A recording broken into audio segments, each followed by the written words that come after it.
Well,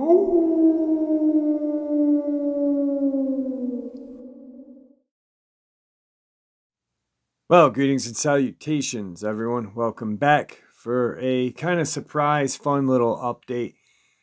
Before we get into it, a couple links. As you know, I rely on Patreon, PayPal, and my merch to help the channel to continue to grow and go. The links to Patreon and PayPal are in the description below. My merch displayed directly under this video. Also, Dogman Frightening Encounters, Volume 1, 2, and 3, the audiobook versions. They were written and researched by Tom Lyons, narrated and produced by me, Jeffrey Nadolny. Those audiobooks are available on Audible, Amazon, and iTunes, the links to which are also in the description as well. Now, everyone, I have taken far too much of your time. Let's get on with today's fun little update. Shall we? Alright, so I've been discussing the weird, mysterious deaths and body discoveries of Tazewell, Buchanan, Mercer, the areas of West Virginia and Virginia. And I've had a couple of different subscribers come on and talk about this cave system on 460. Well, DJ, being DJ, went out there and took some pictures of this cave. And I'm going to share those with you right now. So check these out. All right, everyone. Tonight I have kind of a special update. DJ from Tazewell County, Virginia. How are you tonight, sir? I'm fine, Jeff. Thank you for asking. Thank you for, just thank you for what you do. Thank you for putting your ear to the ground for me, and especially for what you just did. After I had DJ on the show, he and I were talking a little bit about 460, some of the weirdness that's out there. And a day later, he texts me and says, I'm going towards that cave today. I can stop and take a couple pictures. And that's what he did. And the pictures that you guys are going to see in this, brief updated upload, that's all the cave on 460. Now, the cave, if you look at it, kind of looks small. Explain what the cave looks like if you are in front of it like you were. The entrance, the first entrance, it looks like a big hole. It's just in the side of a wall where they had drilled the wall, the mountain, and shot to put a second lane in the 460. And evidently they must have hit this cave system. And there's a 6-foot hole, I'd say 6 to 7 foot across, just like a perfect circle. Then when you get inside of that, the roof, the tavern of it, the top is very tall. Okay. And then it goes down and over to the left, and right there is the main cave drag. It goes way back in there, and it is not small. I mean, I'm a big man. I'm over 6 foot, and I weigh, well over 275, and I could easily fit through there. All right. Yeah. So when you got to the cave, what was the atmosphere like? Kind of explain everything that went down that day when you showed up there. What the feeling was like? It was about 2 or 2:30 in the afternoon, which at the time because I'd called you beforehand. Yeah. And it's right off 460, the main highway that connects Claypole Hill to the town of Tazewell and on so forth to Bluefield and Princeton. And there's traffic all the time. When we pulled off the side of the road, the traffic was going, beautiful sunny day. But I got close to it and started taking the pictures. And I started smelling a scent. Being a hunter, even outdoors, when a person knows certain scents, and it smelled like piss, urine, but a very strong outcrop of urine. I mean, like almost to the point it's ammonionized. Right. You kind of described it as like, for those of you that have been around horses, like in a horse stable for 2 weeks in the sun. Right. When they get so stagnant and disgusting. Yeah. Right as it's getting ready to turn before straight into ammonia. But before anybody out there says, well, they could be bats, it could be bat guano. There was no bats in this cave. Not that I could see. Okay. Not right there in the opening. And I go on up there and I start looking, and I always wondered why there was a mud trail right there in front of it, the lip of it, before you step down into the shaft. Yeah. And that is because there is a little bit of runoff from like a ledge up above it, whereas it rains, it brings down the topsoil from on top of the cliff. Right. But there's also the soil that's tracked down into the cave and out of the cave. And the closer I got to the thing and started paying more closer attention to it, it started to get, I wouldn't say scary, but something was telling me I didn't need to be there. I did not want to be there. I mean, I was all up for it, and I did what I said I'd do, but as I was there, something keeps telling me you got to go. Yeah. You got to go. You had a buddy with you, too. You weren't alone. He would not even get out of the car. Yeah, yeah. I mean, this man is 6'2", 400 pounds plus, and that's no joke. I mean, he has very limited mobility because of his side, but he can walk and stuff. Right. He would not get up to that cave. He just said no. He said, there's something about it. I don't want to go. Yeah, he knows that if something came out, you're going to throw him down and run away. At least that you might get away. Yeah, and it's just, I took a penny, and I think I told you this. I took a penny, you know how you flip a penny, real hard. Yeah. And I went back as close as I could get without stepping down in it, and I flipped it. And exactly where I wanted to hit, back through the shaft as the cave starts to go in. Mm-hmm. And I heard it go way in there, and when it hit the wall, you could hear the metallic ting, ting, ting, ting as it went down through there. So it's a very deep shaft, and it goes two ways. Okay. One went straight ahead, and when I looked through there, another one curved to the right. And this is after you get into the mouth of the cave.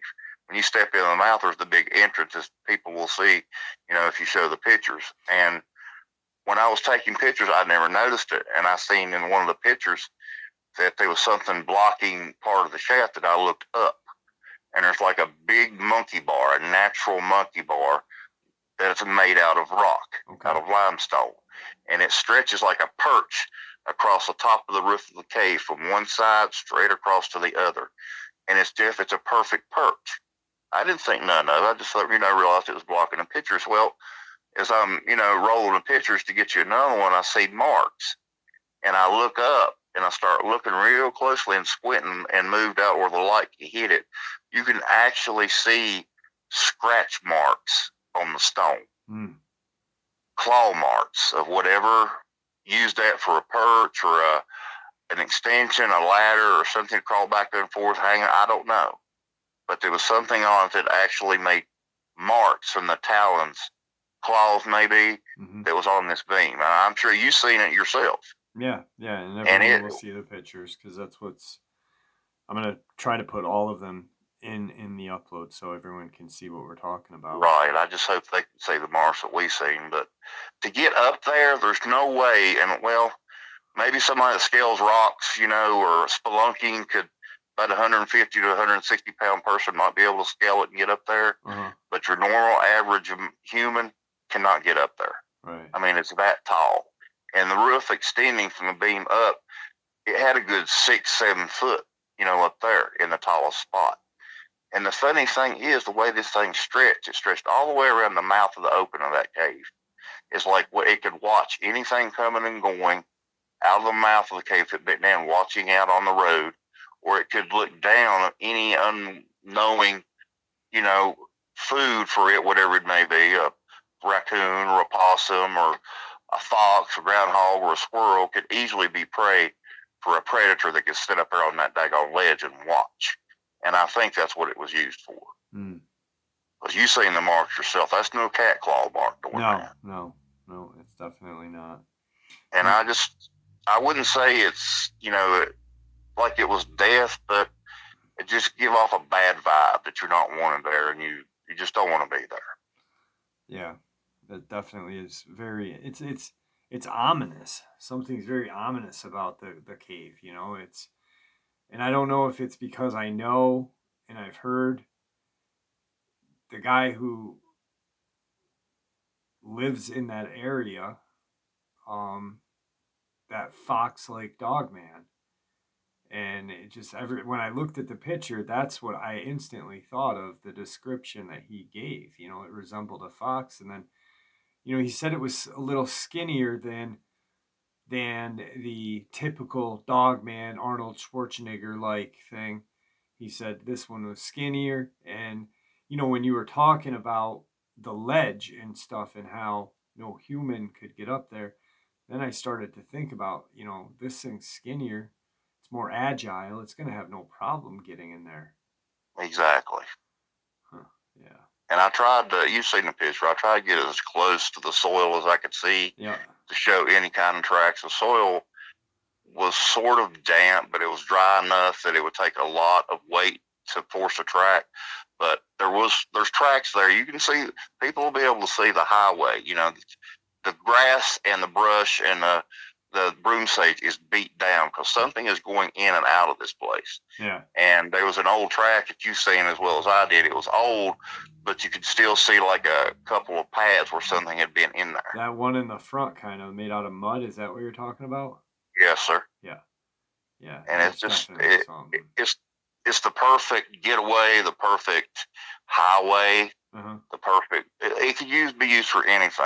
When they done this, they have engineers, as well as I do, when they extend highways or go to make an extra lane, they have engineers that have equipment that study this. And I don't think they had the technology back then, but when they drilled this mountain out and shot it to make room for the road, they drilled and blew right in to this cave system. And it's hard to tell how far this thing goes. But I can tell you one thing, this old boy won't be finding out anytime soon. Yeah, yeah. I wonder how far it does go. Like you said, it goes quite a ways. Quite a ways. Now, if you were on, so it's in a side of a wall or a rock wall, is that what you're saying? Because when you could basically a high wall. Okay. How far, like if you were standing in front of it, let's say, and could you, if you had superpowers, could you jump to the top of that high wall and keep walking? There is no way in Hades you could do it. So there's kind of like no way of getting to the back side of where this possibly may be. No. The only way you could do it is follow it out from inside and see where, if it did come to another opening or another chamber. Yeah, that's what I was thinking about. Like if you could kind of measure the distance of how deep it was at that, by doing something like that. But I know if you go down, like I said, they see the pictures where you open the mouth of it there, where you first step in, it could be used as a cover. Mm-hmm. The floor, if I step down into it, the floor is from where you can see where it's level to you step down is about 4 to 4.5 foot. And then you make your way on over to the left, and the floor goes up and down. It's got a few ridges in it, but when you first go in that mouth of the cave, it looks like it takes another couple feet down, and then it goes straight back, and then another part of it veers off to the right. Because I shined the light, it's back there as far as I could see with the weak beam and the daylight. I done as best I could. Right. Yeah. But the metallic sound of that penny bouncing off the limestone was enough to tell me it goes quite a ways. Yeah, definitely. And then that, just the whole thing around the area, just the ominous feeling you got, the scent of urine, the claw marks. Right. It's definitely, like you said, there's definitely something large living in there. Who knows? Maybe it can travel throughout, you don't know how deep it is, you know how far it goes. Maybe there's a way of getting around Tazewell County through this thing, or you know what I'm saying? Like, exactly. There's all kinds of underground cave systems here in the county that extend, into other surrounding counties and states. And then there's some they just don't know how far they go. Yeah. I mean, and I'm not one to try to vintage into these things, and I don't want to be a explorer in underground cave systems because, I'm sure there's things down there that have never seen the light of day that are living organisms, be they're monster or whatever, but they're still undiscovered species beneath the surface. Yeah. And I don't have no reasoning to go down there and try to find any. I'll leave that to Jacques Cousteau's family. Yeah. What you just said to me with the unidentified whatever, maybe the Dogman doesn't go all the way deep down. Maybe there is something even a little scarier than the Dogman in there. Like when I think of cave systems and stuff like that, that the second movie of the Descent franchise Exactamundo, right pops in on. my head immediately. It's Yes. and you know what's funny is that it's weird that Hollywood knows these things and they're right Right. usually about these things, and it's like it's almost like they got an insider, you know. Yes, exactly. So if they made a movie about that and they're right about what the Dogman looks like and what Sasquatch looks like, their chances are right about what those things look like, and that's nothing. I'd rather run into a Dogman and a Sasquatch in a dark alley than one of those things. Gosh. Yeah. That's what our, the beasts, the unknown species that have been caught on tape and picture, the crawler, so to speak. The wannabe rake The is its ato term. yeah, the rake, and maybe that's why they are um enemies. People, I've Exactly. heard stories. I don't know if they're made up creepy pastas or whatever, but you've got to think people have talked about these things for a long time. I just don't like the name the rake I and the don't either. creepy It's pasta dumb. history behind it, like that whole made up history. That bothers Mm. me, but I believe there is a creature that resembles the appearance of it because there's too many videos out there that Right, have captured it. yeah, that are almost like, wait, a kid and his friend make this, and there's no way they could get a suit to look like that. You know what I'm saying? No. It's just so I'm wondering maybe if that's who Well, it knows? would Maybe explain the that's lack what's of, pulling down the people, and it's not the dog man. Maybe it's one of those right. suckers.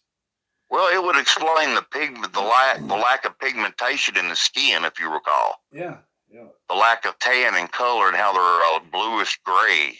yeah. No, That's but a lack of sunlight. I'm That's a saying vitamin D maybe it's these deficiency. things that are, maybe it's not a dog man. I mean, chances are it is, but maybe it's these things that are in the woods and in the old mine systems and that, and Right. taking advantage of these hunters and people when they're alone. Who knows? Yeah. And how many of these videos have you come across and I have seen anybody else in cryptid research seen a culvert or an old drain pipe that's got a welded into it or blocked off in the daytime and they shine a light back through there and they get this wild eye shine reflected back at them. Yeah, yeah. And ironically enough, that's where they found freaking Richard Timothy Honecker in one of Yep. those, And plus culvert. whoever else was with him in that culvert. That's That a yeah, shame. they It searched it. really is. It's it's weird. Any any human loss is a shame. It Yeah, really is. yeah, And like you said, the media painting, stereotyping these people for any kind of past wrongdoing, trying to make it as it's all right that they're a lesser life form than the standard person, and what fate befalls them is okay because they didn't live the life they were intent. That's all bull crap. yeah, yeah. That's the media just trying to make excuses. Say, well, it's okay. You have nothing to worry about. Bull crap. So let me ask you, the urine smell. Yes, We sir. all know what the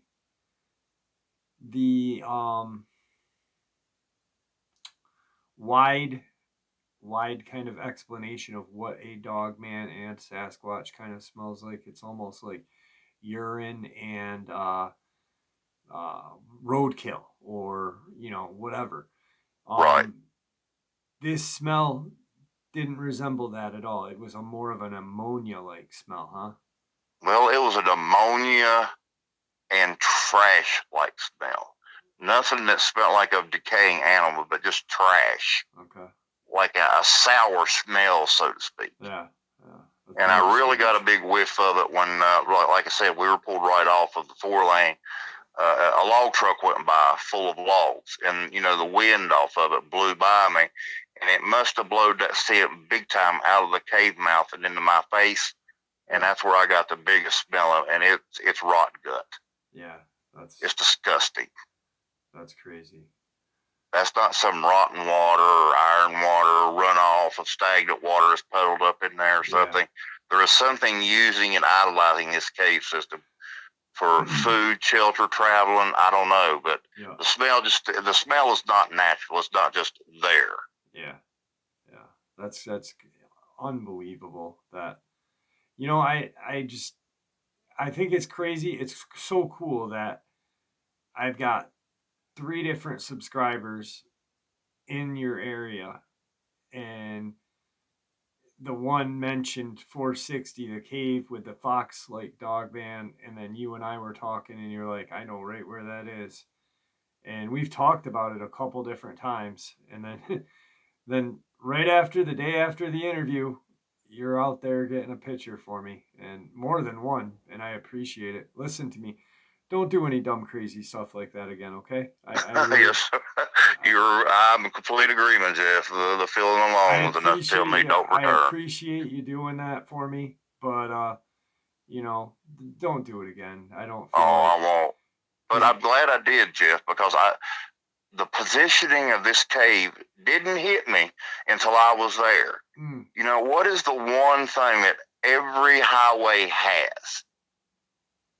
Especially a 4-lane with so many vehicles traveling at high speeds. Roadkill. Perfect placement to wander the roads and pastures at night, finding wounded or dead animals either on the side of the road or ones that have been hit and wounded and made it up into the woods. Perfect placement to pick up the smell and drag it in there and do whatever. Exactly. Let's say this is a Dogman place. Well, do you think, and like, again, guys, when you're looking at these pictures, this is not a small cave. This is not small in any means. It's just how the picture looks. Could a Dogman or any kind of creature that calls that cave system home, is it big enough to drag a deer carcass in, like a deer, roadkill deer, without an issue? Well, I'll put it to you this way, Jeff. It's big enough to drag a bull elk in. Okay. And actually clear the entrance with the antlers. Wow. So they would have no trouble getting a white-tailed deer or a human in there for that matter. Yeah. And another bad thing I just noticed, as I say, right across the 4-lane, is what I told you the other night when we were talking about it. The river, the body of water, the Clinch River follows the 460 to Tazewell and beyond, because the Clinch River starts in Tazewell. Okay. And right across the 4-lane, over in like a bottom right there, is the Clinch River. So it's in a perfect placement. I mean, why would it want to move? I mean, it's got all the access to surrounding pasture, to roadkill, and a few hundred yards across the 4-lane is the Clinch River. It has water system, and every other mammal and animal and predator got to have water. Yeah. You've got shelter, you've got water, and you've got food. Yeah, you're right. Why would it want to move? I mean, it's a perfect location for something that, doesn't want to be known, doesn't want to be seen, but wants to go out at night, Yes. Can just jump out of its little cave and get the roadkill, go get some water, whatever, and it's crazy. But yeah, so thank you for taking those pictures for us. Yeah, please don't do it again, because I don't want to have anyone's blood on my hands. It would absolutely horrify me if anything had happened to you, my friend. So I appreciate you doing it for me. And I'm sure the subscribers that have heard us talk about this cave appreciate it. But I'd rather have you here listening to the show than not be here listening to the show and die a horrible death, and then in a year later find DJ, and have some crazy news article saying that you were suicidal and drug-addled and, this and that. So something that's not true, Amen. I appreciate it, Jeff. I really appreciate the concern, and I won't be making a repeat. All right, buddy. All right, thanks for coming on, buddy. All right, Jeff. You have a great night. You too. Be safe. All right. Thank you. Bye-bye. All right, guys. So I hope you guys enjoyed this little fun update of Virginia. I really appreciate that DJ did that. But like I said to DJ, please don't put yourself in harm's way. And that goes for everybody who listens to this channel and has the bright idea of taking some crazy picture of something where they could jeopardize their well-being. Please don't. I'd rather have you guys describe it than have a picture of it and wind up on the back of a milk carton. So, anyway, let's practice kindness, everyone, and may the Great Spirit watch over us all, and may He guide us down that path that we call life. Till tomorrow, my friends. Till tomorrow.